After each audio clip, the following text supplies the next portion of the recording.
Olá, terráqueos, eu sou a Ana, chave de poema, e hoje nós falamos sobre a 8ª parte de Ana Karenina e o final, do livro como um todo. E, gente, foi uma experiência, infelizmente, inferior às outras 2 leituras que eu fiz, mas eu acho que foi mais por conta de questões pessoais, que foi uma semana bem difícil em vários aspectos, coisas tristes aconteceram.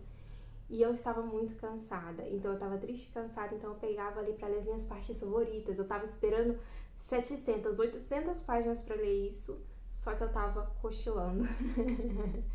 Então, assim, o meu estado emocional não foi o melhor momento para ler isso, mas chegamos a um fim, sei lá, de todo modo é extraordinário, independente de como foi minha experiência de leitura, não dá para negar a genialidade do Tolstói. Por que acontece? No final da parte 7, a Ana tira a própria vida, E como meu amigo me sugeriu, pra não ficar falando termos que o YouTube talvez não goste, mas foi de arrasta pra cima, de americanas e etc, Aí, enfim, essas coisas dos jovens.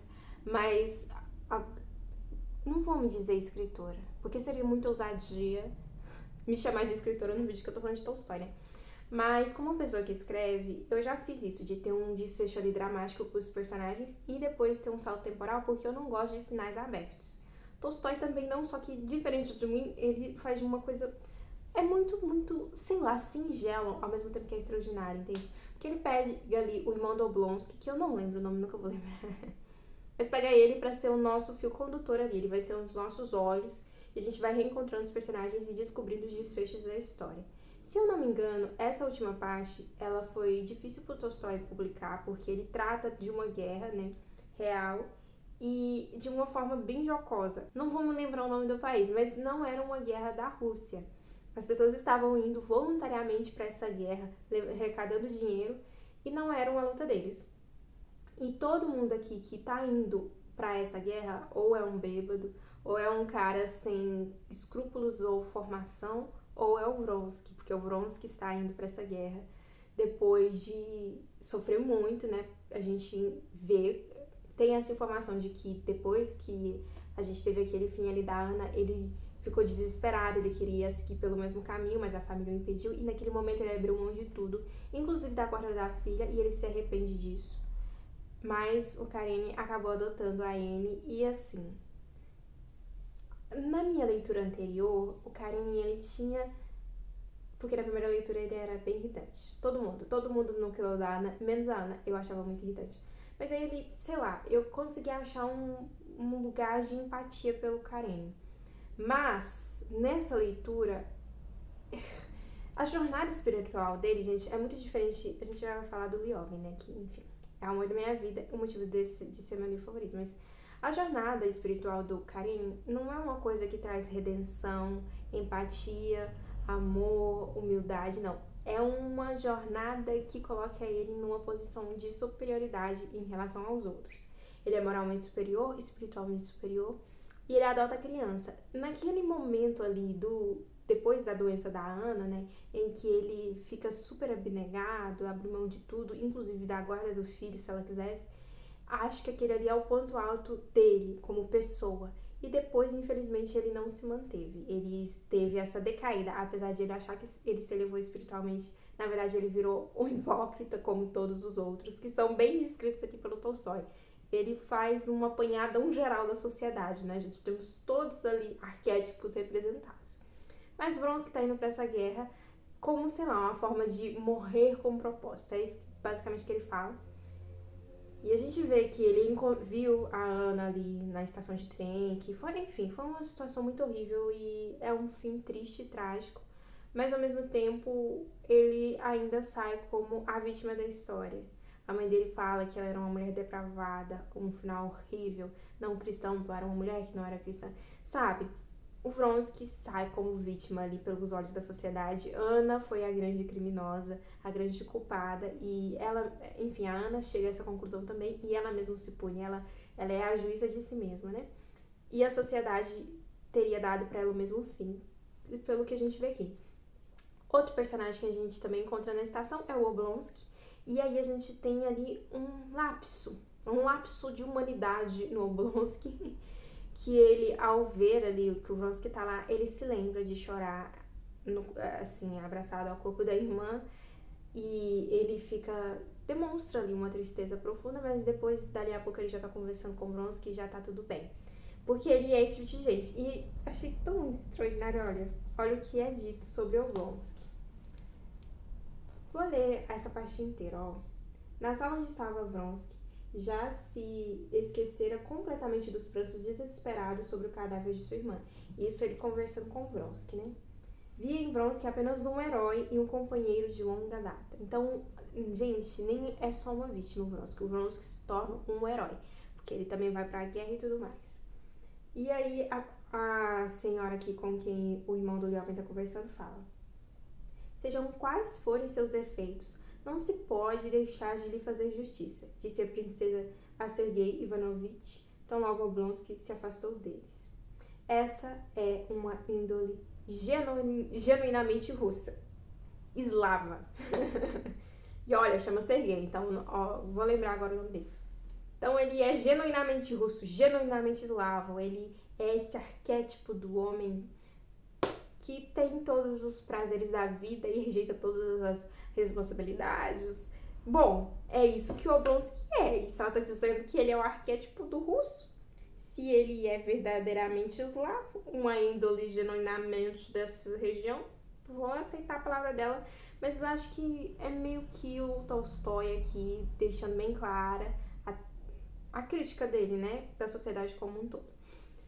E aí Sergei continua a viagem dele, chega na fazendinha e a gente chega a Lyoven, né, o grande protagonista ao lado de Ana dessa história. E como a Ana, gente, ele tá ali vendo como única solução a mesma atitude que a Ana tomou para o seu fim, ele tá cogitando a mesma coisa, mesmo estando feliz, mesmo tendo uma família feliz. E acaba que é porque ele não consegue ver propósito nisso tudo que ele faz. Ele está vivendo, mas vivendo pra quê? Por quê, né? Ele tem muito desconforto na falta de fé dele. E pra mim isso é muito um despertar espiritual que muita gente vivencia, que é algo que conduz o Lyoven ali para uma compreensão de que se deve ver para o bem, né? Ele observa ali os mujiks, os camponeses, e de repente ele tem essa revelação de que se deve ver para o bem. E é uma coisa linda, eu acho muito bonito de se ver. E assim, eu vou ler para vocês esse trecho aqui que eu acho bem interessante. As reflexões provocavam dúvidas, impedindo de chegar ao que devia ou não devia fazer. E quando não refletia, mas apenas vivia, sentia o tempo todo a presença de um árbitro infalível em sua alma. E era esse árbitro quem decidia qual das duas ações viáveis seria melhor ou pior. E Lyoven reparava em suas falhas tão logo as cometia. Da mesma forma que a Ana teve esse processo de se julgar e de se condenar, o Lyoven passa pela mesma coisa. Mas eu acho que esse árbitro aqui dele tá mais bem guiado. Então ele não é uma condenação, ele não chega a uma condenação, ele chega mais a uma conclusão de que ele precisa de um propósito. E aí ele chega a essa conclusão. Não viver para as suas necessidades, e sim para Deus. Para que Deus? Para Deus. Será que se pode dizer algo mais absurdo do que o que ele disse?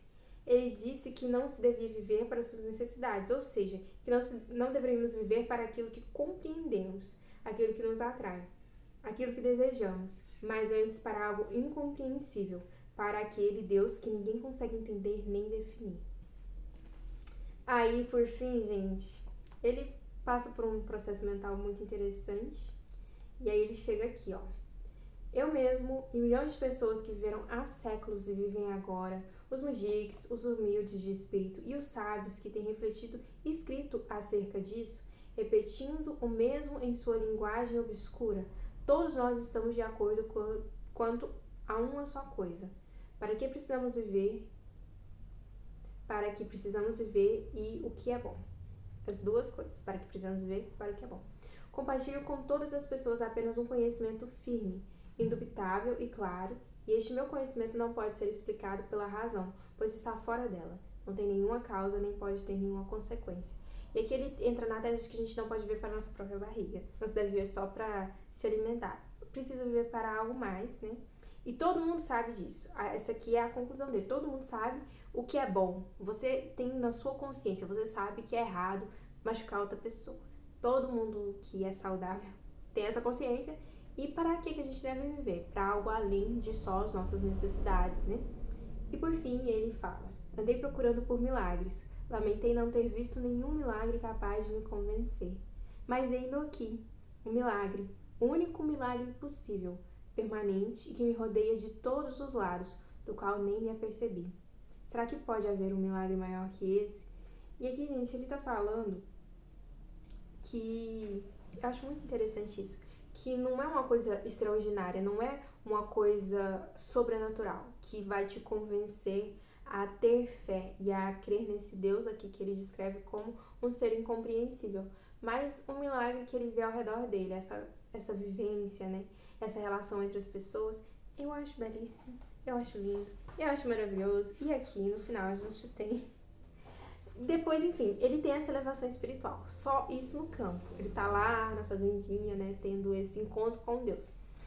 Só quando ele chega em casa, ele volta a ser como ele era. Ele continua discutindo com os amigos dele, porque lá tá o irmão dele, um amigo que tava acompanhando o Serguei, não é só o Serguei. Chegaram duas pessoas e o sogro dele, enfim, eles discordam a respeito da guerra mesmo. E aí ele fica bravo com a Kitty, gente. E tem outra coisa muito interessante aqui nessa parte, que é o quê? Ele não consegue se conectar com o filho. Quando o filho nasce, ele acha que ia vir um amor extraordinário e sobrenatural, mas não é isso que acontece. Ele só sente muita compaixão, muita pena e um pouco de asco pelo filho. Porque é uma criatura, né, que só vai beber leite, mamar apenas, né, e fazer suas necessidades fisiológicas, é uma coisa que pode ser um pouco nojenta para algumas pessoas, imagino que não tenham costume. Eu não me importo, porque eu já sou tia de 5 sobrinhos, já tô bem acostumada. E comecei a ser tia cedo. Mas, e aí ele associa muito a isso, porque tem um momento ali em que aconteceu uma tempestade. Gente, incrível, incrível. Aconteceu uma tempestade. Eu amo como Tolstói narra essas questões naturais. Às vezes, não vou dizer que é igual, mas me lembra um pouquinho David Copperfield, que a gente tem ali aquele capítulo, se você não sabe, tem um capítulo que tem uma tempestade e que isso muda muito muito da história de todo mundo e fala muito sobre os sentimentos do personagem e às vezes eu sinto um quesinho de Dickens, também em Tolstói, mas porque essa questão, sabe, o jovem tá ali naquela confusão mental e tem a tempestade, sabe, eu acho muito legal. E nessa tempestade ele vê um raio caindo e uma árvore cai. E ele fica com muito medo de ter caído na família dele. E ele começa a rezar. Isso ele também tinha feito lá no parto, sabe? Toda vez que ele vai pra esse momento de desespero, de não saber o que fazer, o reflexo dele é rezar. Então ele fica rezando e pensando, poxa, mas se caiu eles já estão até mortos. Não sei se vocês já tiveram a experiência de ver isso, de ver uma árvore grande caindo. Eu não vi, mas eu ficava num lugar quando eu era adolescente, tipo uma creche pra meninas adultas, meninas mais velhas, meninas adolescentes. E, gente, tinha uma árvore lá centenária e um dia ela caiu em cima das meninas e, tipo, foi bem sério. Enfim, foi necessário as meninas fazerem fisioterapia e, graças a Deus, todos sobreviveram. Mas, assim, é grave. Então, ele fica pensando, poxa, mas se a árvore caiu em cima deles, eles já morreram. E ele chega lá e eles estão vivos. E nisso, ele consegue notar como que o amor dele pelo filho já está lá. Ele só não tinha percebido. Da mesma forma que a fé dele por Deus também já está lá. Ele só não tinha percebido. E é muito interessante. E aí ele tem outras perguntas. Por exemplo, a revelação é única? É só para os cristãos? Mas existem outras religiões. O que eu preciso saber a respeito delas? Ele decide que ele não precisa saber. Que essa verdade, essa fé foi revelada para ele pelo cristianismo e daquela forma, e é isso que ele vai seguir. E a gente tem um final, que eu vou ler o parágrafo final porque é muito legal pra vocês, olha. Que eu acho assim, gente, que é meio que um resumo da fé, entende? A gente não se torna melhor, moralmente superior, porque a gente segue uma religião. Não, a gente tenta fazer o bem e a gente tenta ser melhor, mas aí o jovem chega a essa conclusão aqui, ó. Ainda me zangarei com o cocheiro Ivan. Ainda vou discutir, expressar minhas ideias fora de propósito.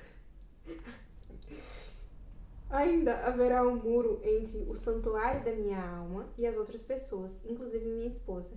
Ainda vou inculpá-la deste meu medo e ficarei arrependido disso. Ainda não vou entender, com a razão, por que estou rezando e continuarei a rezar.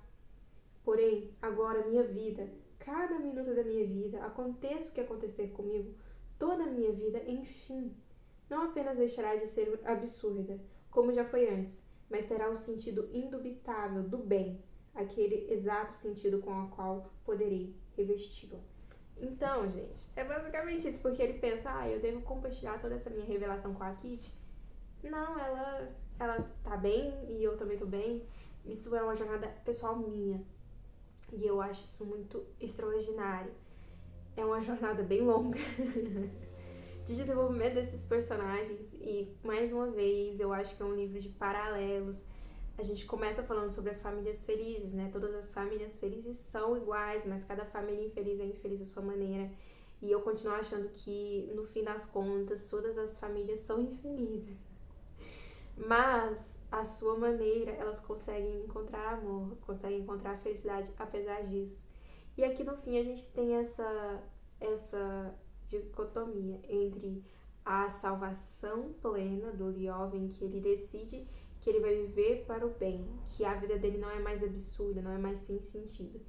E a perdição completa, que a Ana, não só no sentido aquilo que as pessoas e a sociedade definem, mas ela se condena, ela mesma dá a sua sentença de morte, né?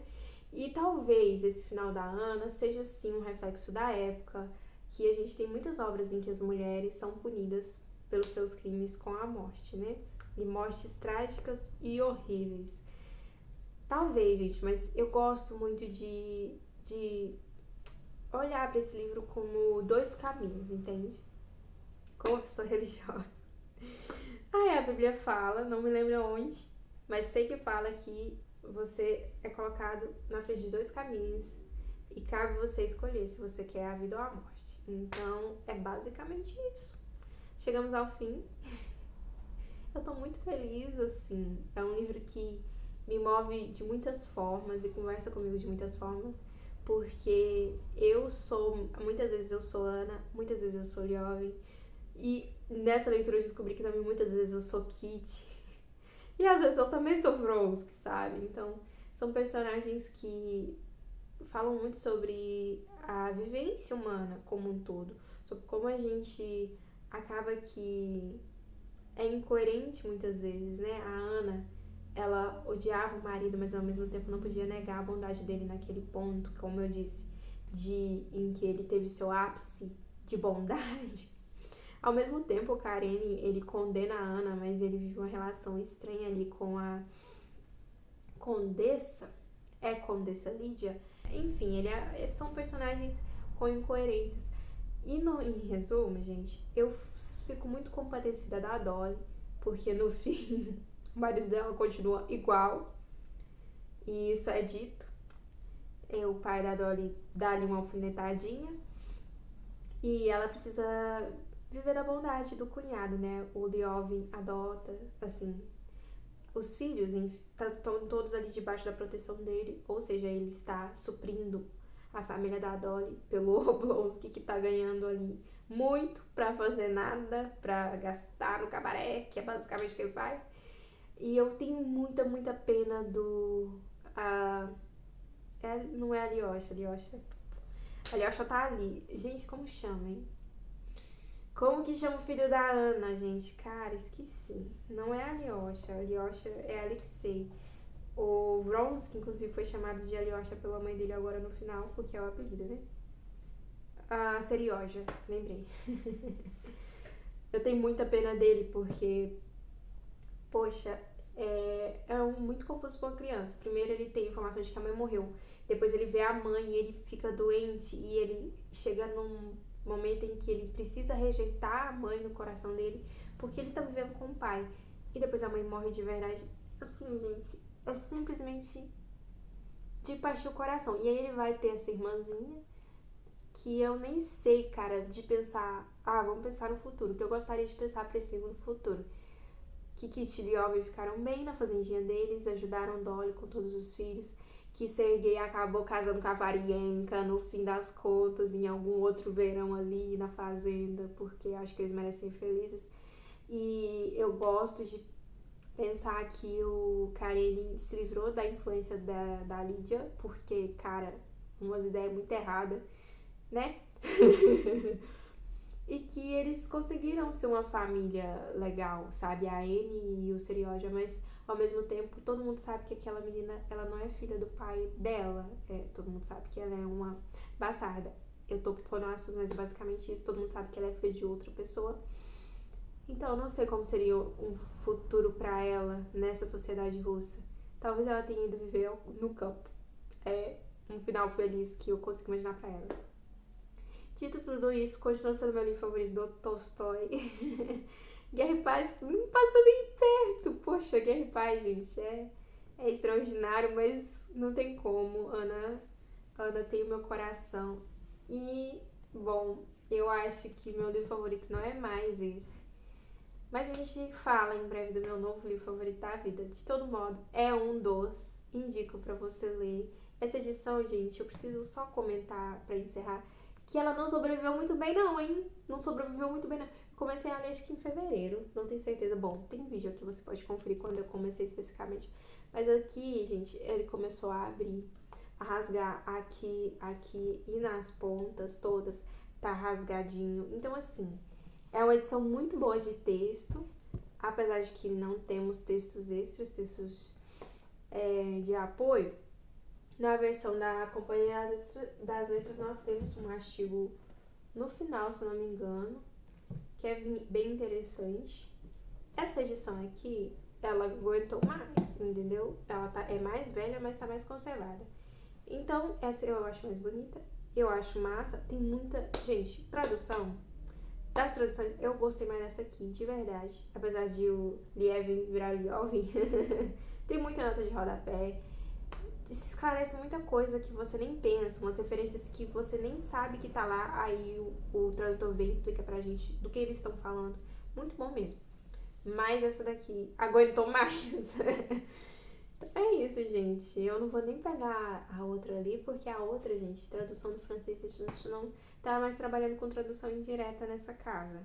Só se for Dostoiévski, porque essa aqui eu comprei de propósito a tradução indireta, que eu achei mais bonita. Mas é isso, gente. Muito obrigada se você acompanhou essa jornada aí. Mais uma vez por Ana Karenina. Eu tô bem feliz de finalizar essa leitura. É sempre muito importante pra mim chegar ao fim desse livro, porque cada vez que eu leio, eu pego alguma coisa diferente e eu sou uma pessoa diferente. Ao terminar, é um livro que me modifica como pessoa pra melhor, espero. E eu espero que vocês tenham gostado. É isso, gente. Se vocês lerem Ana, por favor, comentem comigo o que vocês acharam. Espero que vocês gostem da experiência tanto quanto eu amo toda vez que eu leio. E eu vejo vocês na próxima. Assina o canal, curta o vídeo e tudo isso, tá? Tchau!